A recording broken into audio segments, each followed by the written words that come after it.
বাংলাদেশ নিয়ে তোলপাড় হচ্ছে রাজ্য রাজনীতি। শুধুমাত্র বাংলাদেশের রাজ্য রাজনীতি নয়, দেশীয় স্তরে আন্তর্জাতিক স্তরে বাংলাদেশ নিয়ে ইতিমধ্যে অস্বস্তিকর পরিস্থিতির সৃষ্টি হয়েছে।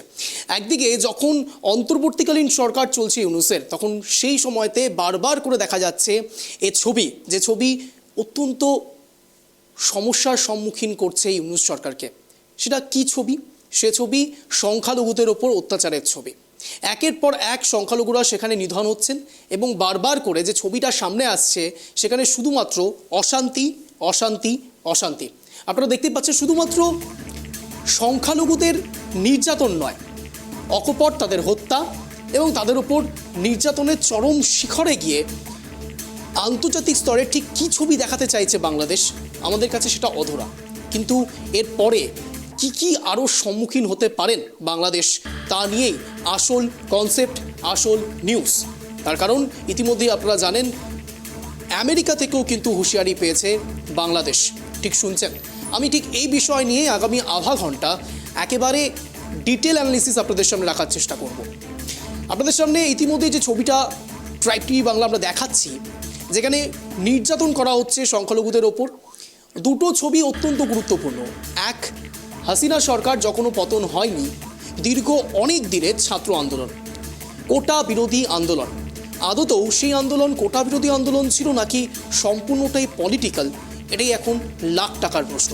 তার কারণ এই আন্দোলনের জের হাসিনা সরকারের পতন। কিন্তু এই সরকারের পতনের পরে যে অন্তর্বর্তীকালীন সরকার তৈরি হলো ইউনূস সরকার, সেই ইউনূস সরকারের ওপর সাধারণ মানুষের ভরসা নাই থাকতে পারে, কিন্তু যারা তাদের মসনদে বসালেন তাদের মধ্যেও কেন কনফিউশন?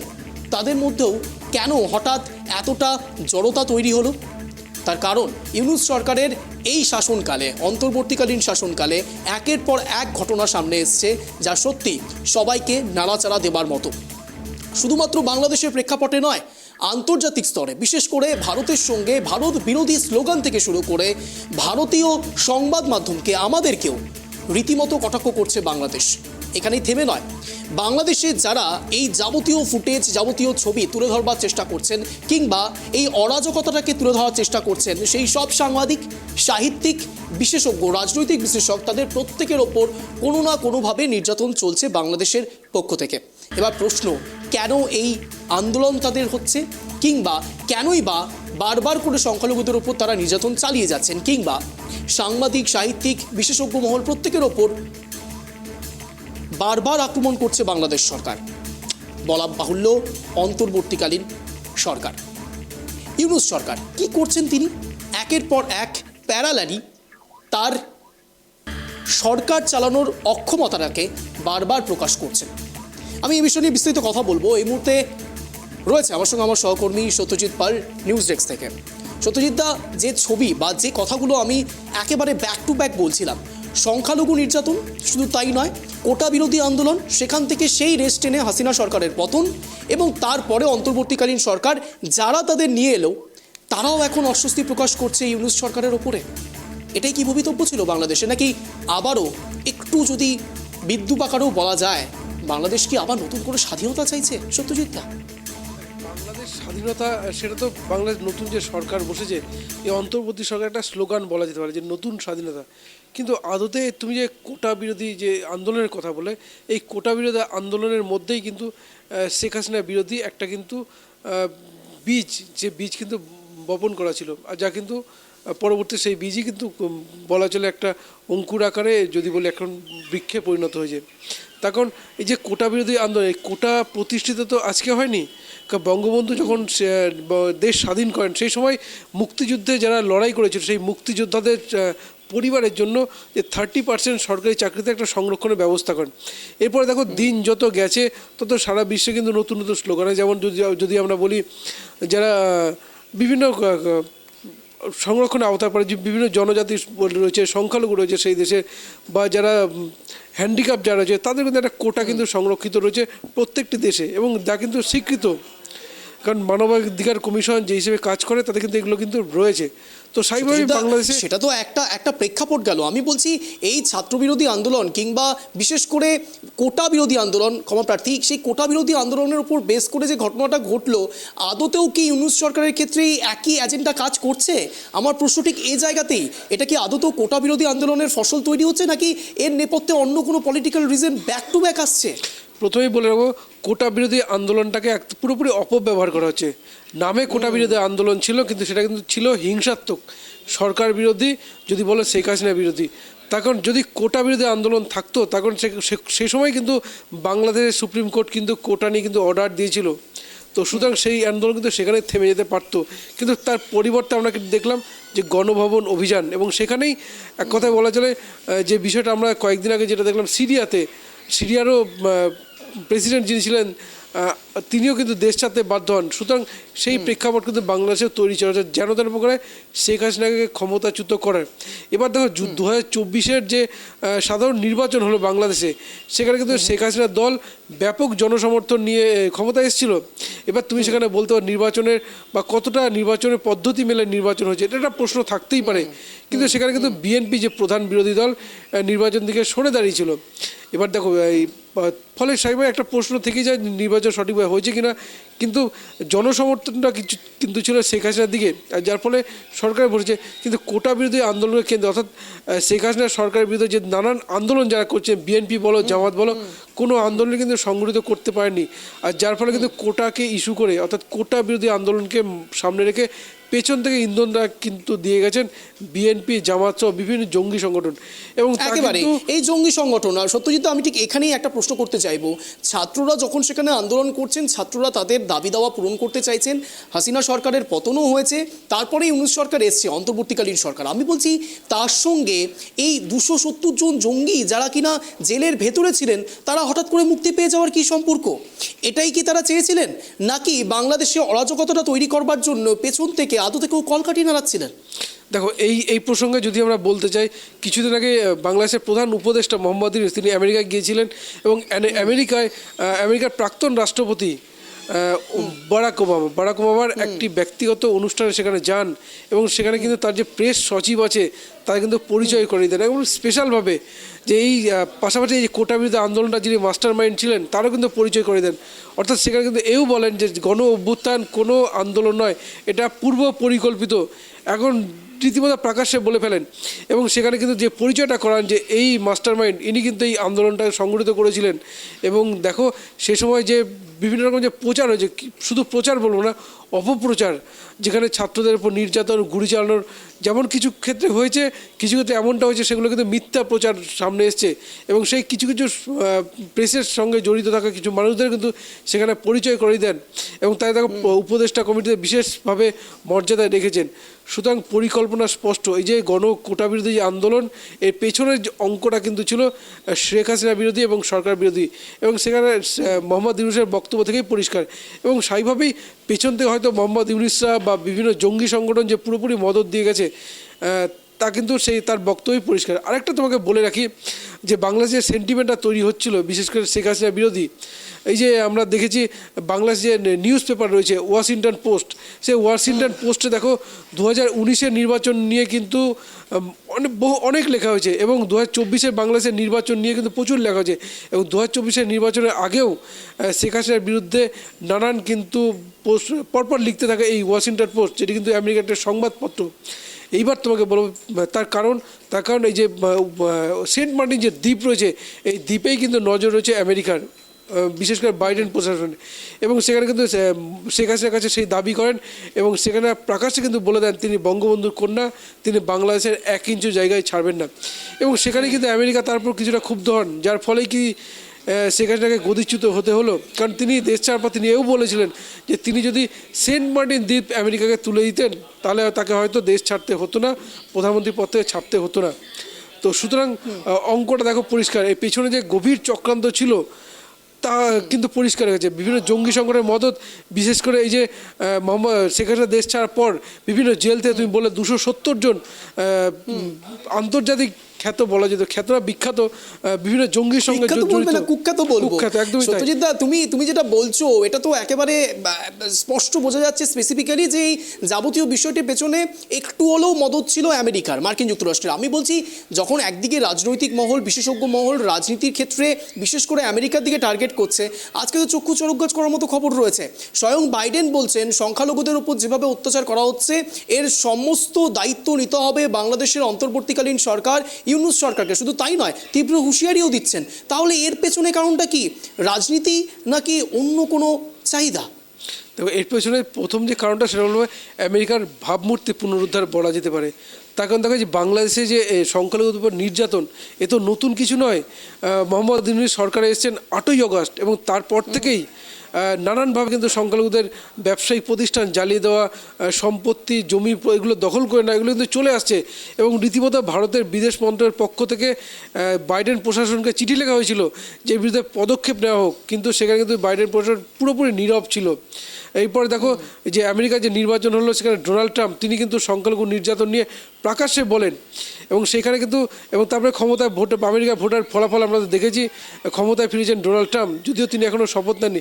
এবং সেইখানে দাঁড়িয়ে জো বাইডেন সরকার, যিনি হয়তো কিছুদিন পরেই গদিচ্যুত হবেন, ক্ষমতা ছাড়তে হবে, তার আগে হয়তো নিজের দেশের বা নিজেদের ভাবমূর্তি পুনরুদ্ধারের জন্যই এমনটা বার্তা দিলেন। এমনটা হতে পারে তার কারণ এই সংখ্যালঘু নির্যাতন নিয়ে আমেরিকা যে প্রথম থেকে কোনো পদক্ষেপ নিতে পারতো, তাহলে হয়তো এতটা নির্যাতন এই মোহাম্মদ ইউনূস সরকার করতে পারতো না।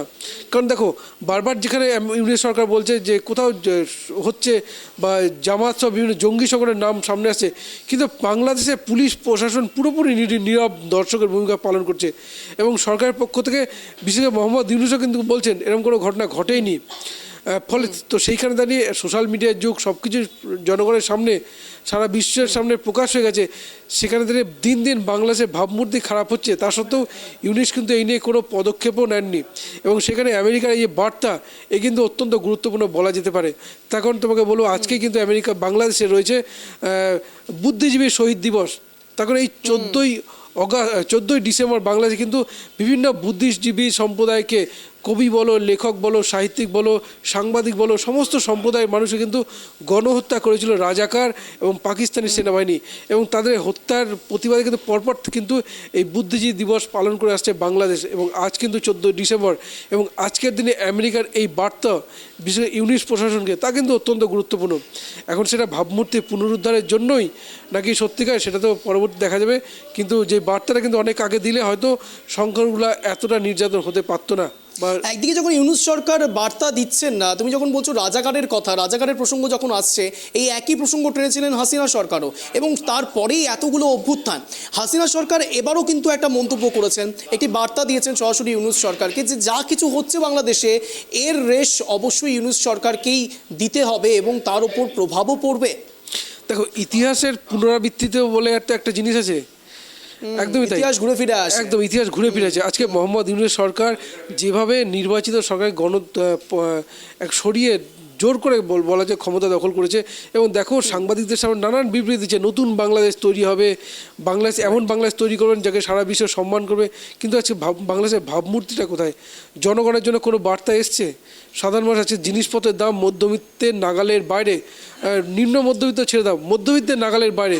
তো সেইখানে দাঁড়িয়ে বাংলাদেশের সাধারণ মানুষের জন্য কোনো পদক্ষেপই কিন্তু নিতে পারেনি ইউনূস সরকার। আইন প্রশাসন সব কিছু ভেঙে গেছে। এবং এইখানে দাঁড়িয়ে শেখ হাসিনার যে বার্তা, তাও কিন্তু অত্যন্ত, কারণ ইতিহাসের পুনরাবৃত্তি বললাম ফিরে ফিরে আসে, এবং কবে ফিরে আসে সেটা তো পরের ব্যাপার।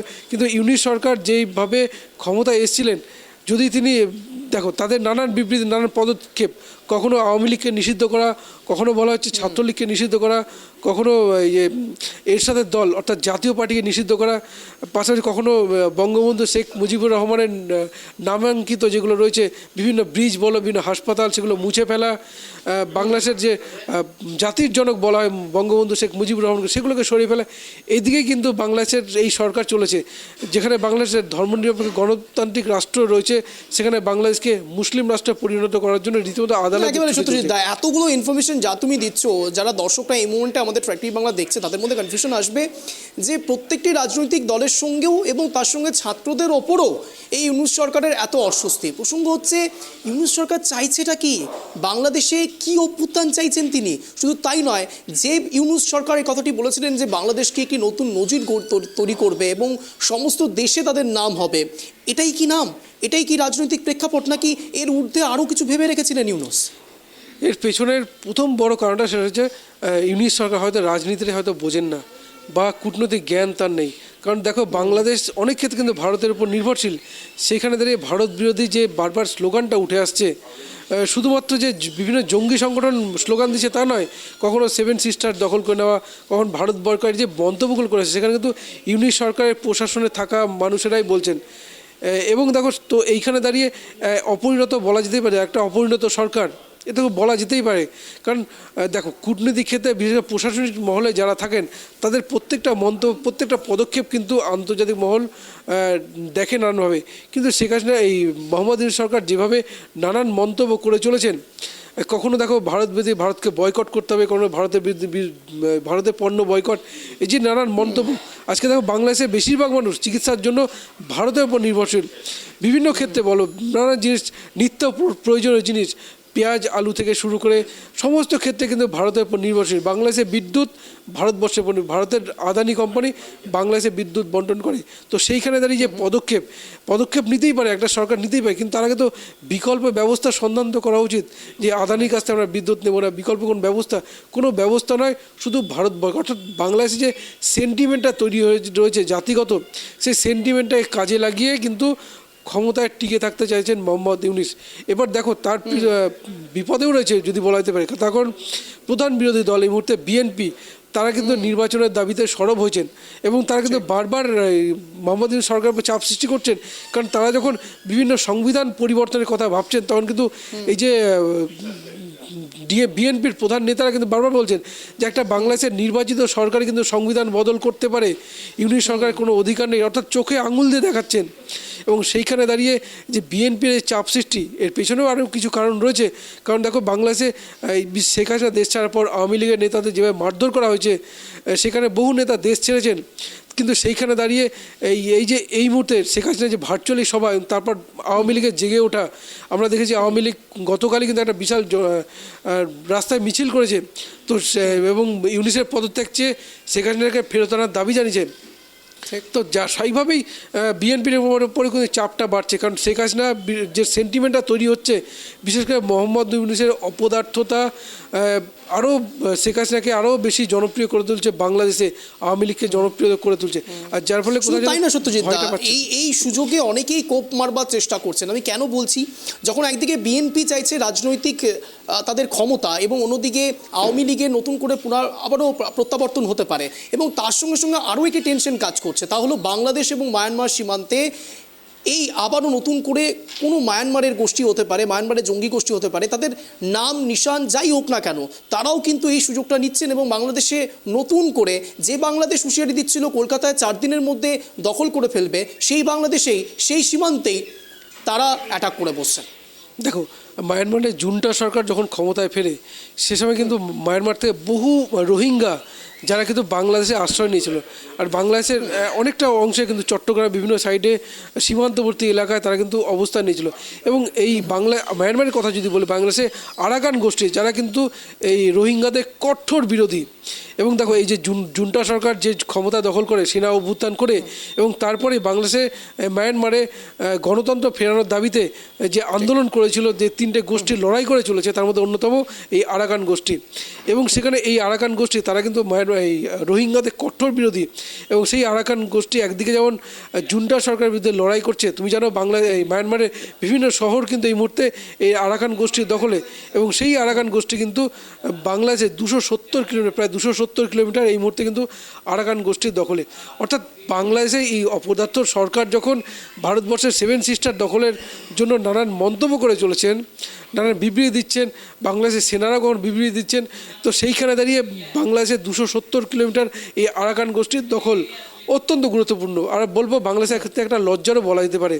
বেশ, একেবারে অনেক ধন্যবাদ তোমাকে সত্যজিৎ দা এতক্ষণ সময় দেওয়ার জন্য।